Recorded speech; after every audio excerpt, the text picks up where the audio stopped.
So I fell in the forest and I broke my little sight glass right here. And I'm not sure if you can see, but I also twisted my handlebars super bad. So we have replacements right here. So I have the 7/8 Protapers. I got some new grips as well. While I'm there, I'm just going to install a new light bulb, because why not? And then I got some new bark busters. And I know I always say I got new bark busters, but you guys know I'm a sucker for testing out bark busters. So we're going to see how these ones go. And I removed my old bark busters right there. We're going to see how they compare. So for me, I'm going to take this mirror off right here because this reservoir is going bye-bye. I mean, if you break the glass, you might as well repair the whole reservoir, honestly, because it roughly costs the same. However, I have this one from a Ninja 300, and it actually fits perfectly, which is the strangest thing ever. But it fits the brake cable perfectly, and the reservoir faces behind you instead of in front. So when you crash, it's not going to break, or it has less of a chance of breaking. What's even crazier to me is, no joke, it came off of a 2014 Ninja 300. If you pop this little plastic bit off, it comes with threads. And if you take the mirror off of a Hawk 250, it actually fits inside of the reservoir. Why does it do that? I have no idea why it does that, but it's the coolest thing ever. Loosen up your throttle tube. Just let it dangle there. And then loosen up your kill switch / starter button. And once you got that loosened up, it should just slide off as well. Take your reservoir off.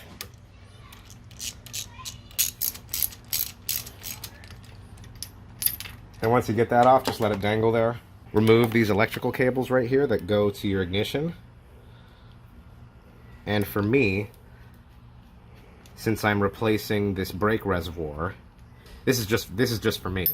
I assume you guys don't have to repair this part, but I'm taking this off and then I'm going to replace it with the Ninja 300 one. Then disconnect these cables right here that go to your headlights and your turn signals and stuff. Just let them dangle there. And then you're going to want to take this off. This leads to this is your clutch mount. And then just let it dangle there. Then loosen up these Phillips head bolts. I can't see it, there we go. Loosen up these Phillips head bolts on your instrument cluster. These gotta come off too. Then just let that dangle there as well. Careful not to lose your hardware. I'm gonna thread one bolt there just for that one. There we go. Alright, now it's just your handlebars sitting there. So you got to take these larger mounting bolts out.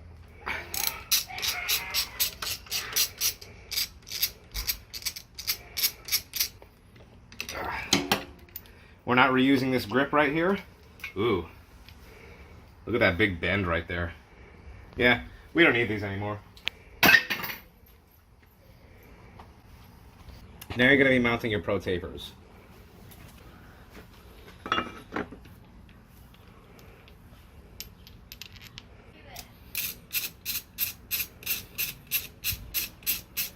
So with the foam on, you're not going to be able to reach these front ones right here. So take a 10mm and just tighten those up real good.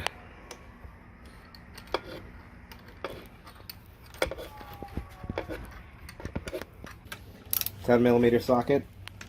Tighten down these back ones.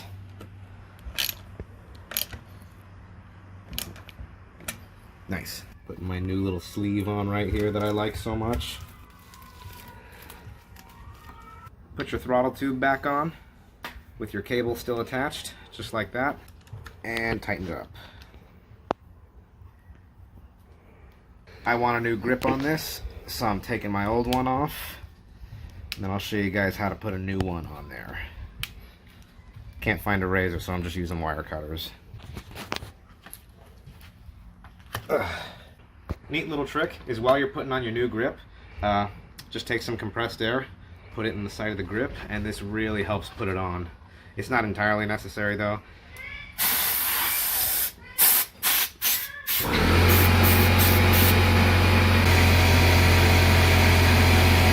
And do the same with your other grip. It's not entirely necessary, but it really helps with assembly.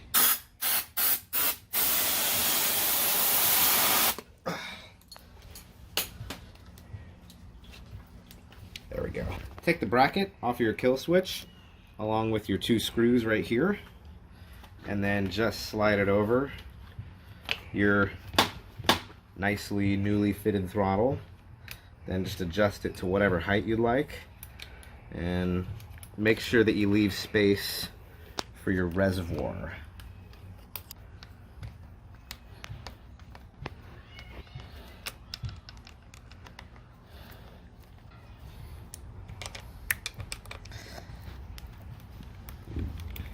Taking my new brake reservoir from Kawasaki, and I'm loosely mounting it because I might have to adjust some things. I'm not entirely sure how this is gonna fit on as opposed to the Hawk one, but it already, even just touching it, it feels nicer. Feels a little bit more sturdy. For this step, I'm gonna use the Ninja 300 brake lever just so it fits in perfectly.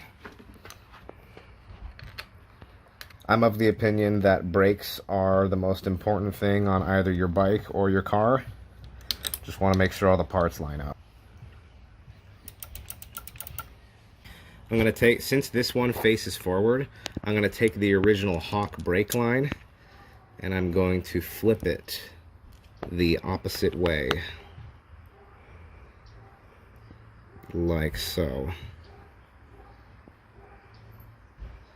So it used to fit this way. I don't like that because it pops out a little bit too much. I'm gonna flip it this way. That way it goes underneath our new Kawasaki brake reservoir.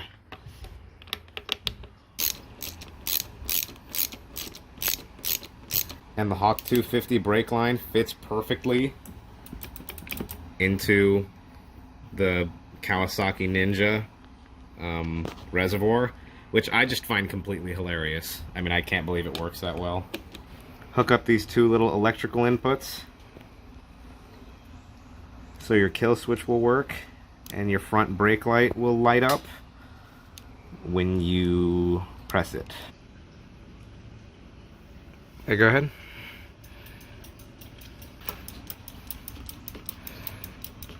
Now that we got our front brakes bled, I'm gonna have my assistant spin the wheel. Perfect. Which is crazy because this is a 2014 Kawasaki Ninja 300 master cylinder. So it works perfect. Okay, so now that our front brakes are bled and they work perfectly, I ordered these trackside bark busters, and they're a little bit on the cheaper side, but I like them because they actually don't mount inside of the handlebar. Normally what you would do with my previous bark busters is you would take this and you would cut the end of the rubber of your grip off, and then you would screw this in, and it's actually a lot stronger. But I like these because they don't do that. Plus, I just like trying out different bark busters. So, if I don't like these too much, we'll put the old ones on, and then we'll put them inside of the handlebars like that. But with these ones, they're really neat. So you just take your spacer, and you put it right there. And then you kind of finagle it. And then you take the other half of it right here.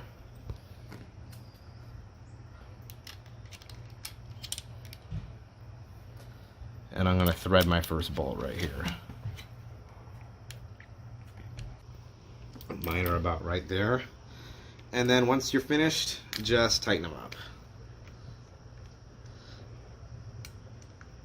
I like to have mine sitting a little bit lower to block any dirt or any air. And then I'm going to take my front brake and then mount it right here. Perfect.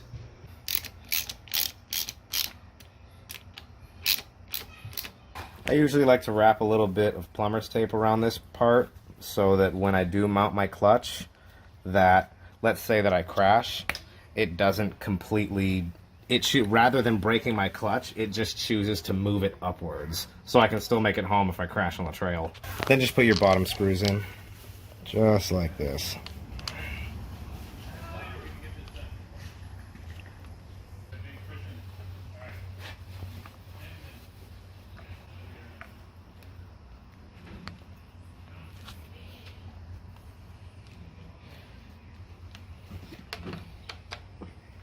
There we go. Then put your clutch back on. Gonna see if we need to adjust this, but I think there might be space for the bark buster on this one. Now we're gonna mount our other bark buster. see how close I want them, which looks pretty good. Just want it to protect the clutch a little bit. And put your mounting screws in. And get that all nice and threaded. Then plug these little wires back in. Last but not least, mount your Hawk 250 mirror that for some strange reason miraculously fits into a Ninja 300 brake reservoir. And that's how you mount these sweet new Protaper handlebars onto your Hawk 250, as well as the new Bark Busters, which this was just a little side project for me. But the fact that the Ninja 300 reservoir works so well on this, I mean, all I did was install it, bleed the brakes, and it works perfectly now. But yeah, those look pretty sweet. Shouldn't have any problems with those bending in the future. Also, I want to talk about that later.